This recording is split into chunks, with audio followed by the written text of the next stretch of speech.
And then each one of you get another 4 to 7 people. And you teach them, and then they have a mission set. And then those new, 20 to 30 people now can do another 5 to 7 people. So before you know it, everybody. Ty is here. Ty is here? Yeah, Thai food. They ordered. Ty. Yeah, we do have a guy named Thai too. But yeah, they ordered Thai food. What a convenient way. We should have one of those in our house. Yeah.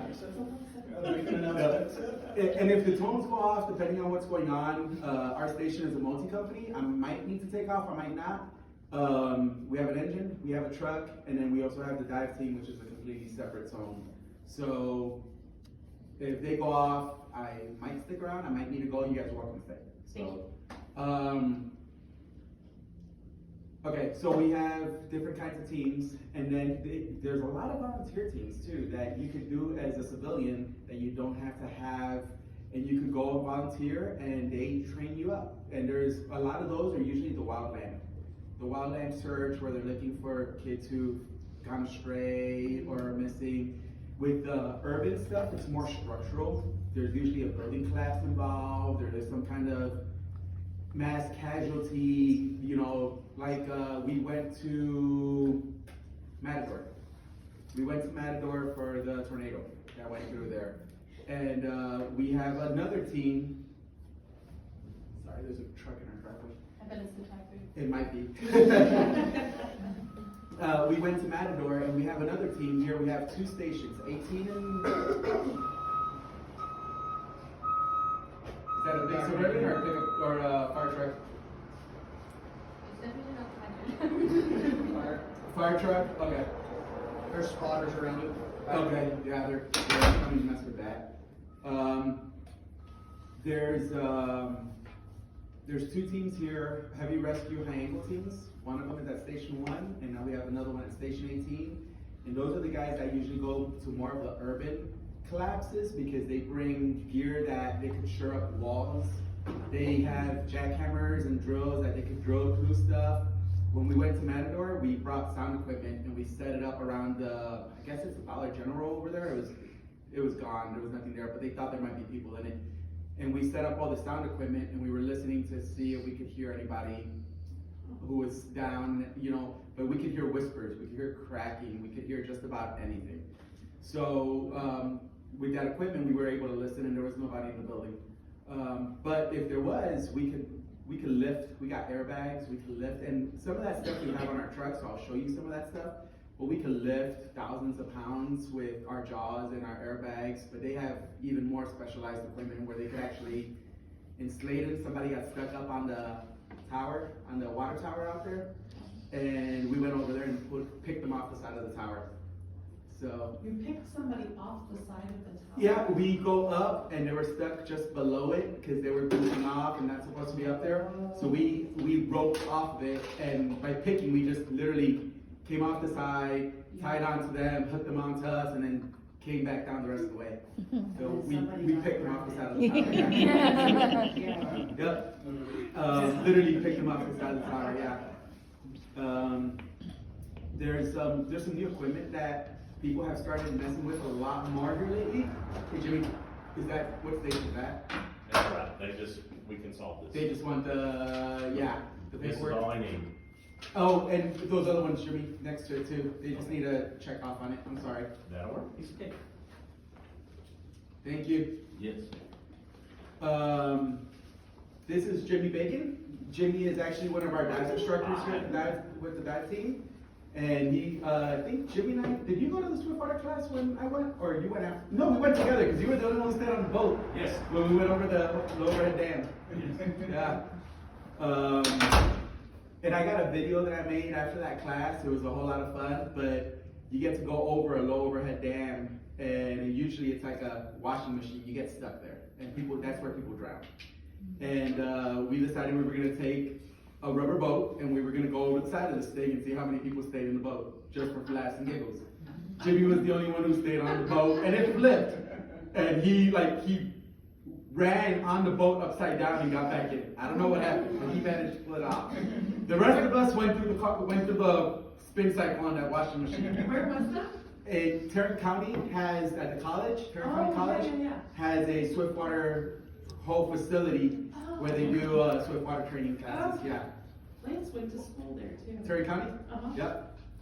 Yeah, they have a pretty neat, and then they have another, but in the lake, they have a whole boat operations aspect of it too. So, yeah, and they pull water from that lake to do the Swiftwater class, which, if you guys ever get the chance to become first responders and go do that class, make sure you bring hydrogen peroxide and alcohol for your ears, because you will get your infections in that water. It's nasty. It's nasty. But yeah, but it was a really fun class, and I got a video I can show you guys here in a little bit.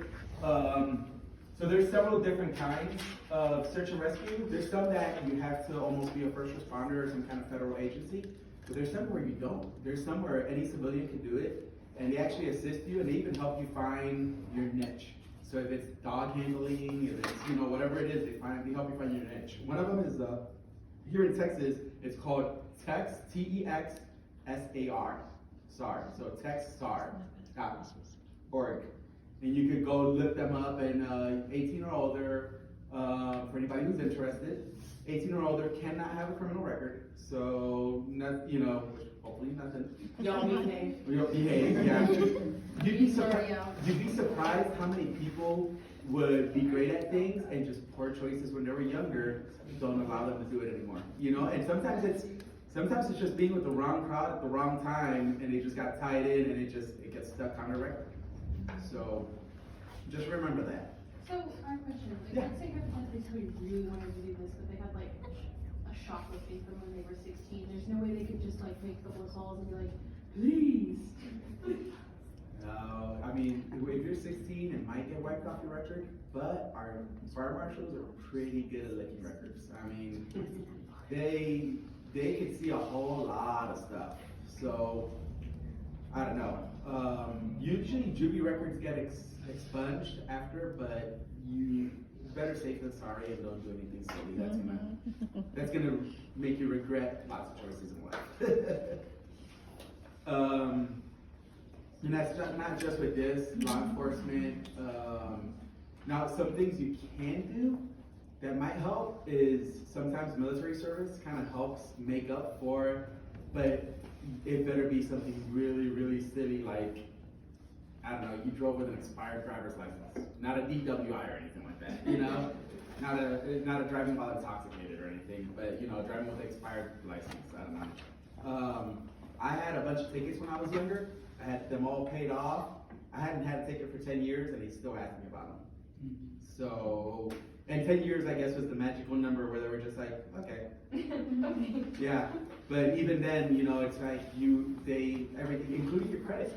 If you are behind on your bills and don't have a game plan, we had one guy who bought a motorcycle, wrecked it, and he still owed on a motorcycle. And his comment to them was, hey, you have outstanding debt here, what happened? His comment was, oh, I wrecked the motorcycle. Okay, but you signed a contract that you would pay for that motorcycle. Yeah, but I don't have the motorcycle anymore because I totaled it. He doesn't have a job with the fire service either. So Integrity matters. integrity does matter. Yep, integrity does matter. So stay on top of stuff.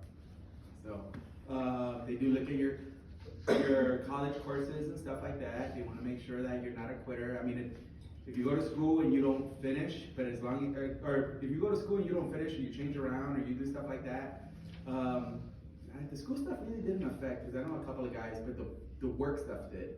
Where we had one guy who was at a restaurant, waiter at a restaurant, and that's all based on tips. And so whenever he kind of went, it's like, well, this restaurant's kind of slow right now, so he would go find another job somewhere else. Well, if it picked up over there, he would quit this one and work more hours over there. And they said he wasn't reliable because he was jumping around from job to job. Yeah. So you just never know how they decide what they decide. But that put him back 2 years. It took him 2 years to, yeah. Yeah. So Okay, so there's wilderness search and rescue, urban search and rescue, which is more of the like neighborhood stuff, like the tornadoes, September 11th, hurricanes. That's all urban. There's mountain. There's cave, and a great example of the cave. Did you guys hear several years back about the Thai kids, the soccer team in Thailand? They were actually stuck in a cave, which became a dive rescue because they got filled with water. And there's actually a cool movie on Disney. It's called The Rescue, and it tells you the whole story. And those guys actually went in there on rebreathers, and the kids had never scuba dived. And they had, and this is where a task force comes in hand, because they had a Thai, they're like Navy SEALs, but Thailand version of it. They'd never done this. They didn't know what they were getting themselves into. And they're like, we're divers, but we've never. So they actually called, and they had some Australian guys and some American guys that's all they do is cave dive. And they went out there, they're like, hey, we got rebreathers. You know, we use rebreathers, we go into these caves, this is how we do it. You know, let us go. And it's a crazy show. It's actually while they're doing, it's video clips from the actual situation. It's crazy. But one of the guys built his own rebreather, which I would have never thought of to do because your life depends on this thing. And Can you explain what a rebreather is? so a rebreather takes your air that you're breathing in and out. So your air has its carbon dioxide and oxygen, right? 21% oxygen that you're breathing right now. So a rebreather, what it does is your body breathes it in, you take up that oxygen, you spit out the carbon, right? Well, that rebreather has oxygen in it. And it has it's what they call a scrubber. It has a scrubber. That scrubber is a bunch of, like, it looks like cat litter. It's not cat litter, but it looks like cat litter. And it takes the junk out of there, but it still can't put oxygen in. So you have an oxygen bottle, 100% oxygen, that's giving you 21% oxygen after it scrubs your carbon, and then you're just rebreathing. So you're rebreathing the same air over and over and over. It's just scrubbing the junk out of it and adding fresh oxygen to it. And that's how those systems work. But you don't put out any bubbles. And the military likes to use it for their spec ops or special forces because you can't see the bubbles, you can't see the water. But yeah, there's a company called KISS, K-I-S-S, and they make some really cool ones. I've actually, there's one more shirt I gotta do before I can actually start one of those classes, but I wanna do a rebreather class. It's pretty cool. So, and we have a lot of certs because of what we do. We have the regular open water, and you can do that at the age of 11 with your parents. You can start diving with your parents at the age of 11. You can only go 60 feet. My daughter's 14 and she goes with me. My son's 17 and he goes as well. He could go up to 130. She could go up to 60 feet. She loves it around 45 because that's where all the coral and the pretty fish are at. So, you got full face mask, which is what we use. We use a Guardian full face mask. It allows us to breathe and talk and do a lot of stuff, but that Guardian as well, it's positive pressure. So part of their spiel for selling it is they had a guy, as long as they kept feeding him oxygen, he slept in the mask underwater for 24 hours. So, and that Guardian face mask is actually also the same one they use for those kids in the cave dive because it's positive pressure. So what they did was they took an anesthesiologist, doctor who puts you to sleep, and they sedated these kids so that they were asleep. And they pulled them out of the cave because they'd never dove, and they were terrified that they were gonna freak out, pull this mask off, and then end up drowning their rescuer as well. Because there's a rule, and I wrote down the rule because I wanted to remember. I didn't forget it. The goal of search and rescue are to rescue the greatest number of people in the shortest amount of time, and the most important portion of it is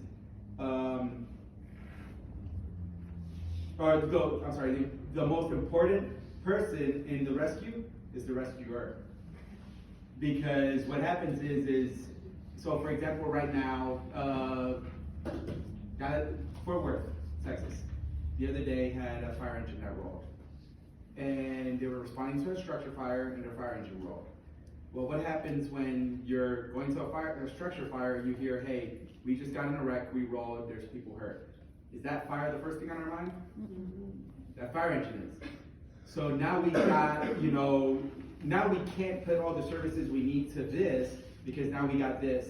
And I don't know what happened, I don't, you know, but some of that stuff could be avoided. So the last thing you need to do, and I tell a lot of the rookies are the you guys, or girls, because we have girls on the department too, by the way. I tell a lot of the rookies, you know, the last thing you wanna do is become part of the problem. You're part of you're part of that equation is the rescuer, not part of the problem. Slow down, look at because a lot of times we get so excited and we get that tunnel vision and all we see is right in front of us. You know, you're their emergency and I'm looking at you. Meanwhile, I'm running to you and not paying attention and I had no clue that you're sitting in the position you're at because that power line on the ground just shocked you. And I'm running and I'm like, oh, there she is, and boop, next thing I know, I'm on the ground just like you. You know, that's that tunnel vision. So because of that, you gotta slow down, you gotta do a 360, look around, see what's going on, what happened, make sure that the scene is safe before you go in there. And it doesn't just happen to us, it happens to a lot of people who are just kind-hearted and they wanna help and they run out there and it's like, hey, what can I do to help? And next thing you know, it's like, boof. Was there traffic coming down the road? Yes. Why did you run across the street? You know, I just saw the wreck. Now you got a broken femur, now you got head trauma, now, you know. Now you got hospital bills. But it happens, you know, and it happens to us too. I mean, we've had guys, not on this department, but you see it on the news or we get it through they open a fire engine and jump out and boom! We're paying attention to traffic. Just because we got red lights doesn't mean people stop, you know? They don't stop. Those wee-woos don't mean nothing to them. And sometimes it means, hey, get right behind them because they're turning the light green. So we can go back, you know, farther and not stop. And we've had that happen. We get people who just jump right behind us because they're like, if they're going, they're gonna set all those lights green and we can just follow them. It's like, that's not the way it works. So, yes. I'm gonna ask you a dumb question. Why is it bad that they're just following the country? So They're breaking the law, basically. they're breaking the law, but there's other things too. So if it's like let's say it's a car wreck and we send multi engines now because of just the traffic issue, because we had a police officer and a firefighter die back in 2000, right during COVID, in January 11th, 2021. Yep. And then we had the third one that was also hit and had traumatic brain injury. He had to retire. He just passed away earlier this year. So we send more equipment now. We're gonna send, if you look at a wreck, there might be a wreck and there might be a fire engine, and there might be another engine about 50 feet farther down, making sure that those cars are stopping, you know? And the way we park our engines, we try to block everything so that wherever we're working is a safe area. So, and PD vehicles do not stop stuff like our fire engines. Our fire engines stop stuff a lot better. They're a little bit more pricey, but they do stop stuff a lot better. They work better as blockers. So yeah. Yes, ma'am. I got in a car crash last year, and there was like, it was like 5 fire trucks, but then like 2 of them left, and then 3 of them were blocking like every single road. Yep. No, you're right, and it all depends on what's going on and what's needed.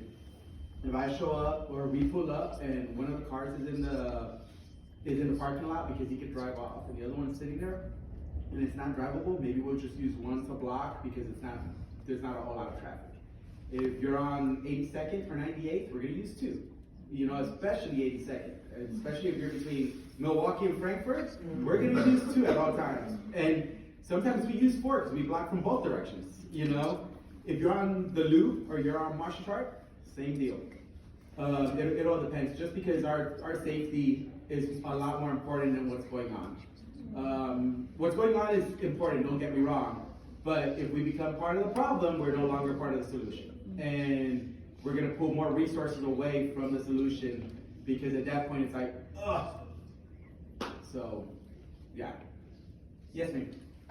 How many fire trucks does each station have? So there are single company stations that only have a fire engine. There's a couple of single companies in the city of Lubbock that have a Quint. A Quint has, a ladder on it, a big ladder on it, and it also spits water. We have a engine and we have a truck. Our truck does not carry water. It has a ladder, and it'll actually shoot water only if the engine provides it. It doesn't have a tank. The Quint has a tank. The Quint has a 500-gallon tank, but that nozzle spits out 1,200 gallons a minute. That is a lot of water. Yep. So they better be finding water in 30 seconds or less because they're going to be out of water. So, and a lot of times that's why you see multiple engines. And that's another thing about following behind. You know, I'll run through the light and you're not paying attention. You're like, I'm going to get right behind them. You don't see the truck coming behind us. And now you have a, gosh, 30 ton probably. That's like 60,000 pounds of truck hitting you. That doesn't make for a good day. Yeah, that doesn't make for a good day. No. So, and that has happened where people are just like, oh, I'm gonna get right behind them, and boom, they don't see the other engine coming. And you know, we have a little saying, and I hope it's okay to say the word stupid. But we can't fix stupid. We have a lot of stupid. So yeah. He said the S word, guys. I'm trying to play it safe. So, but yes, but there's a lot of stupid and we can't fix stupid. So we're just there to provide an underage to stupid. So, but yes, so there's NIMS, National Incident Management Systems, that came up after September 11th. There's ICS, Incident Command System, which is another part of NIMS. And ICS, there's different classes that you could take through FEMA and through the state, and that's all federally funded. And so there's 100, 200, 700, 800 that you need as a minimum so you could be in one of those teams. And those are all online classes with the exception of 800 that is our in-person kind of thing, but it's learning the systems. And that's learning like the incident command, you know, the different areas, the operations area, the liaison area. There's logistics that they do a lot more of the planning and stuff like that. They get the specialists to come in and they talk with the specialists because there's no reason to have a guy who, we have a train derailment and we have a lot of chemicals on the ground. There's no reason that we need a guy from the train department that knows every single chemical that's on that train and what it does. We don't need him over there because it's not safe. So we do a incident command area and we put them there and they communicate to the guys, the hazmat guys who are actually physically providing that skill of trying to plug or dam, or sometimes it's just adding other chemicals to neutralize those chemicals. And we gotta be very careful because some chemicals, you add water to them and they become very reactive to water. They could put out chlorine gas, which has happened in the past. They could blow up, which can happen in the past. You've seen those trains. You've seen those boats where they get a water leak and they're carrying,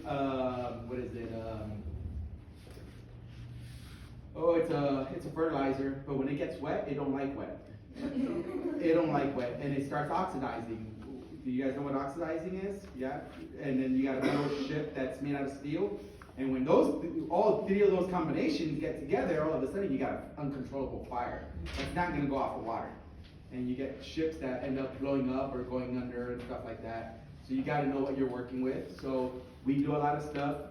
We have these little books that we carry in all our fire engines, and they have all the chemicals that can be out on the roadway. And there's a little label, so if you see, you probably seen the green one with the oxygen, you see it at the hospitals, you see it everywhere. There's other ones on trucks, and you can start paying attention to them, or if you're by trains, you can see them on trains too, they're little triangles.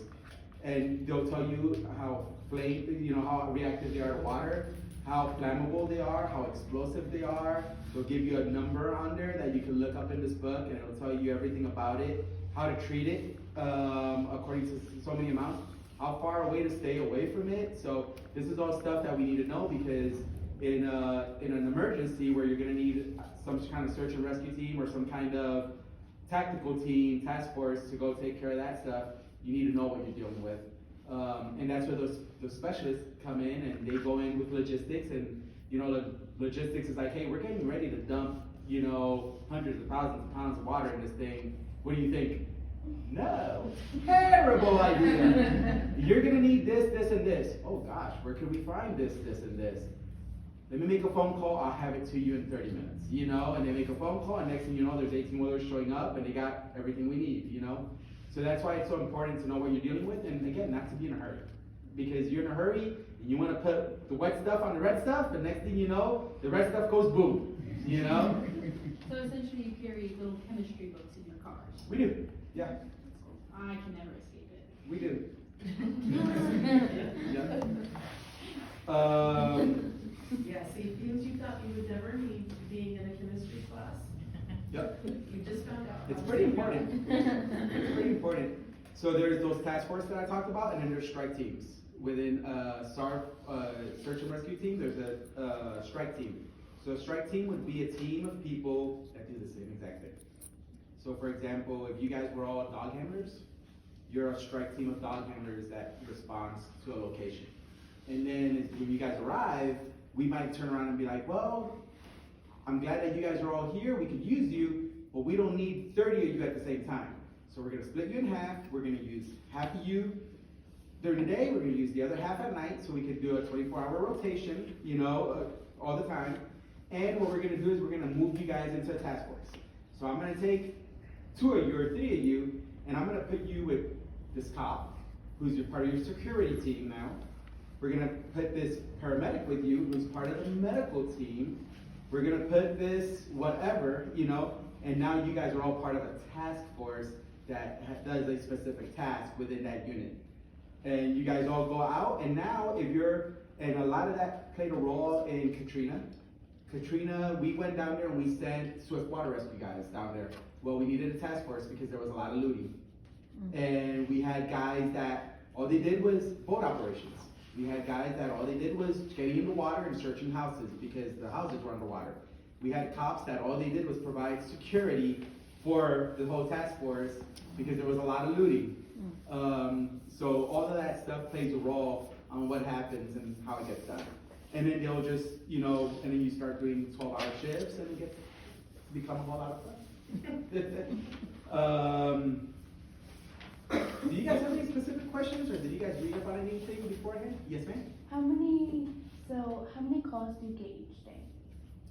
As the fire service, because you don't do the search and rescue stuff unless it's an emergency and they call you up. But as a fire service, at this station, we get 5 to 6. And it depends, station 1, station 8, station 9, they can get, you know, anywhere from 12 to 20 calls. And then after they're done, we gotta write a report and do all this and then, so for example, if I come to your home, there is a run report that my lieutenant will do. If I deal with you as a patient, I have a patient report, an electronic patient report that I gotta do on you. If it's a car wreck, he's got a report over the car wreck, and I got 8 different patient reports. You know, so it all depends on what's going on and what happens. And so then you come back home and you sit down on a computer or an iPad. I do a lot of my stuff on my iPad. The city provides us computers and iPads, or not iPad, iPads on the engine. But because of what we do, they allow us to put stuff on our personal stuff sometimes because it's all electronic. So close that. Where are you? Fire line. ESO. So it's more paperwork than it is actual rescuing. We got a lot of fun stuff that we do, but yes, there's a lot of paperwork because if you, Amber Alert, child protection.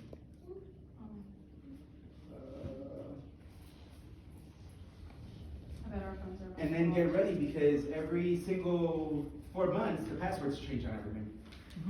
So.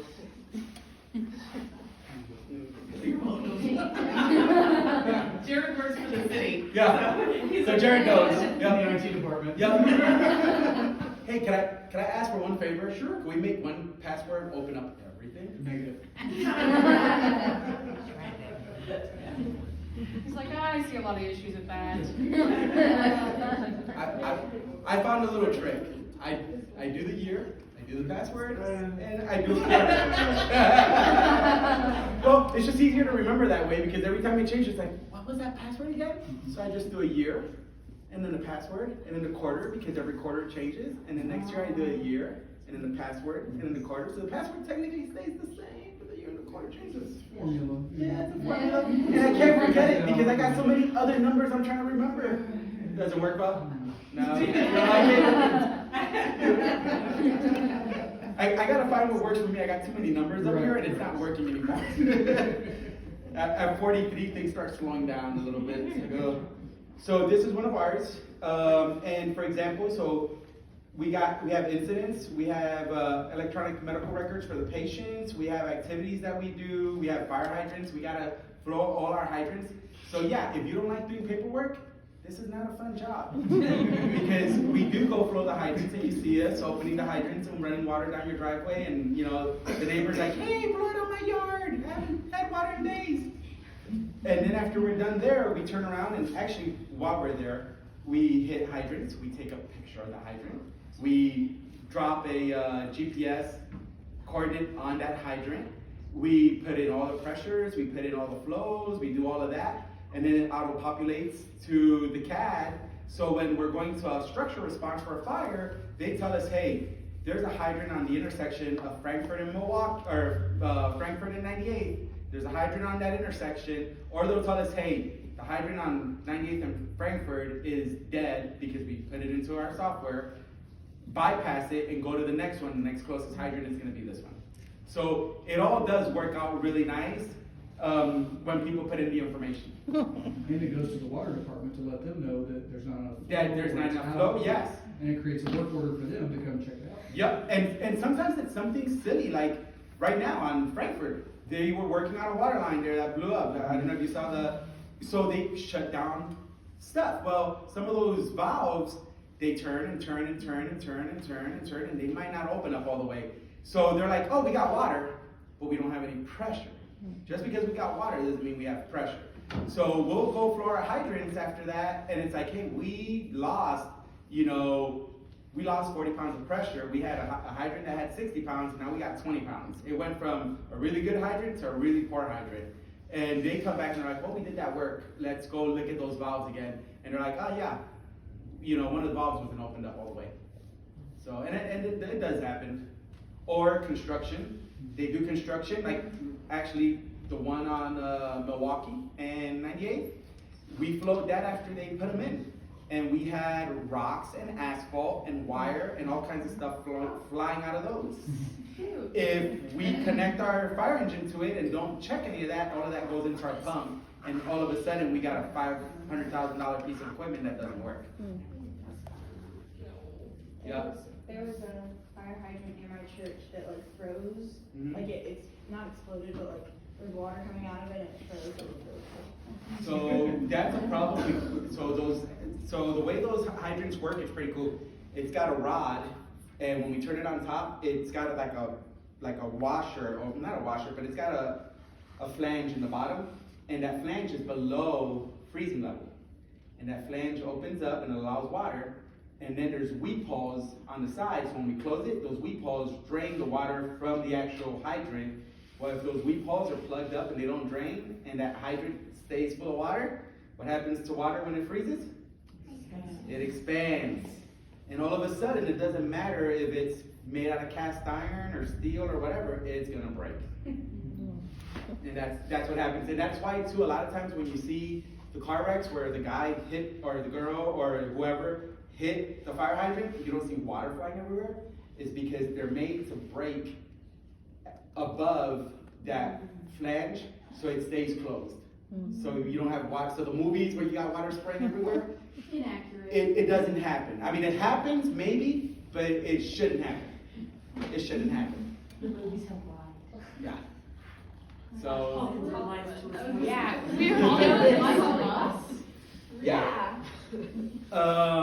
yeah. So that's part of what takes up. We got a lot of paperwork to do, and then on top of that, we got a lot of certifications we got to keep up with.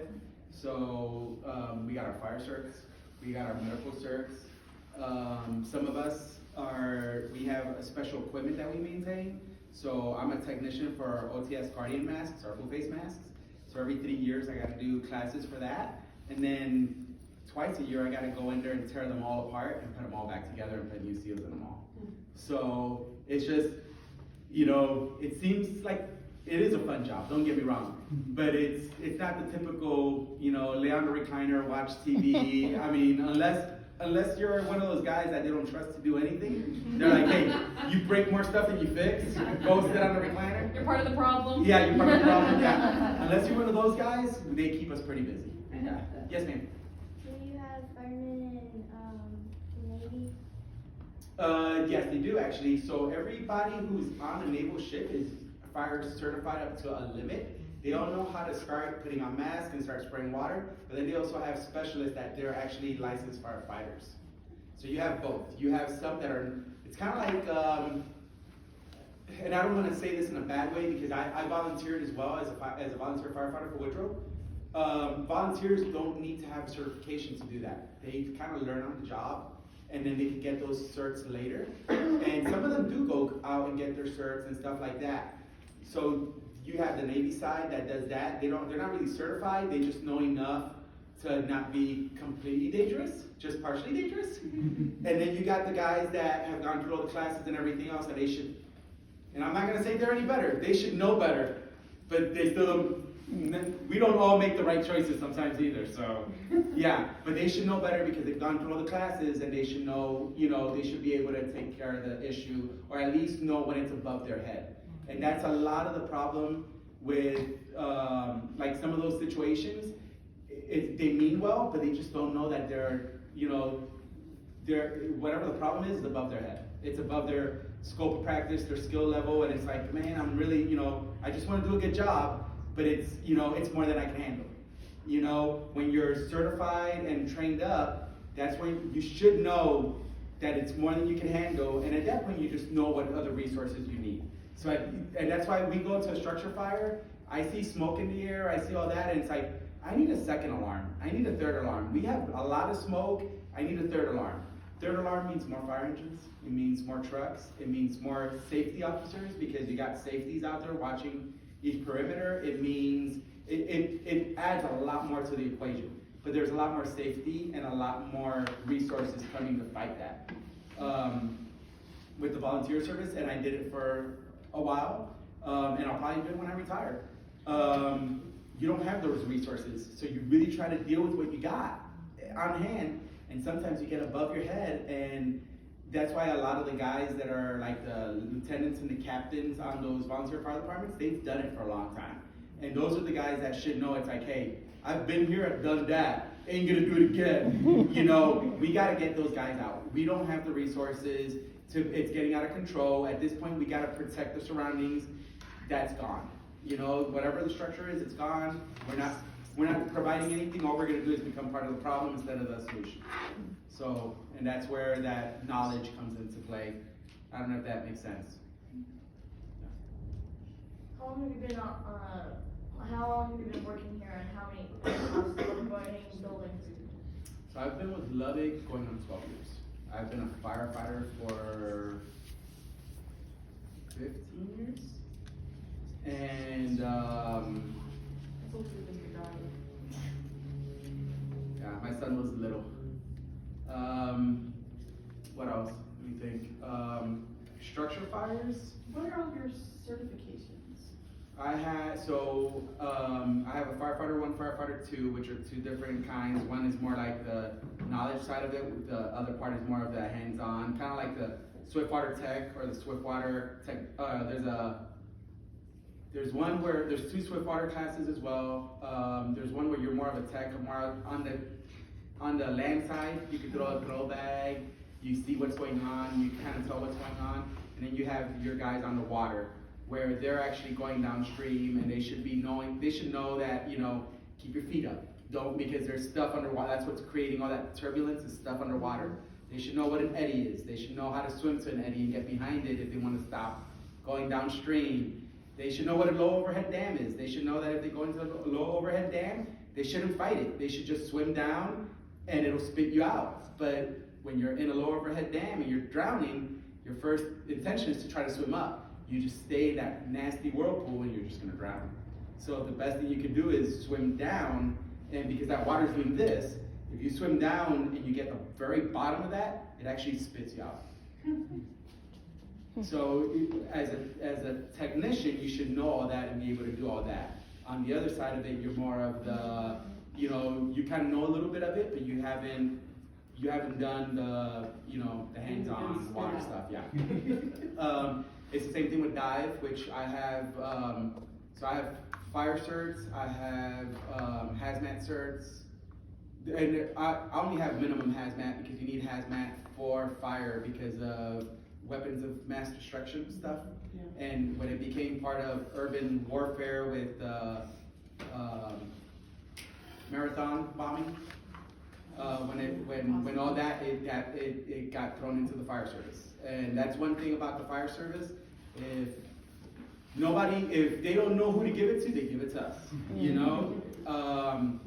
So that got thrown onto the fire service because we have hazmat teams, but now I need to know up to a certain level right below the hazmat team so that I can walk up and be like, oh, wow, okay, that's above my pay scale. You know, we need these specialty guys, and we need to do this, and this. Because again, I don't want to walk in and become, you know, we joke around about canaries. You don't want to become a canary. Do you guys know what that means? No. Back in mining, when they used to mine I for know stuff, what it is. they used to bring canaries into the mines because you would get gases that would just, or low oxygen, or, well, if the canary died, you get out because the canary died. I hope none of your parents are law enforcement, but we joke around about blue canaries. You know, sometimes they run in and they're trying to meet a need, you know, but they don't notice it. And it's part of my pipeline class. We had a pipeline class, and these police officers drove in. They said they were smelling natural gas. Well, they drove down. Where does natural gas go? It settles in the lowest spot. They went down a road and they found the natural gas. And I mean, they found the natural gas. They blew up, and it started a big fire. And with natural gas, once it's burning, you leave it alone until you turn off the gas, because at least it's not accumulating anywhere. It's just burning. So, but they died. They found natural gas. Yes, ma'am. Maybe you can leave in just a little bit. Okay, sorry. I keep asking questions. No, you're good. It's my fault. It's a whole lot of information. I could show you guys the dive stuff, or I could show you guys a video on what the Swiftwater stuff looked like. What do you want? Video. Video? Show the stuff. Show dive stuff? Okay, let's see if we can do both really quick, okay? Alright. So this is actually a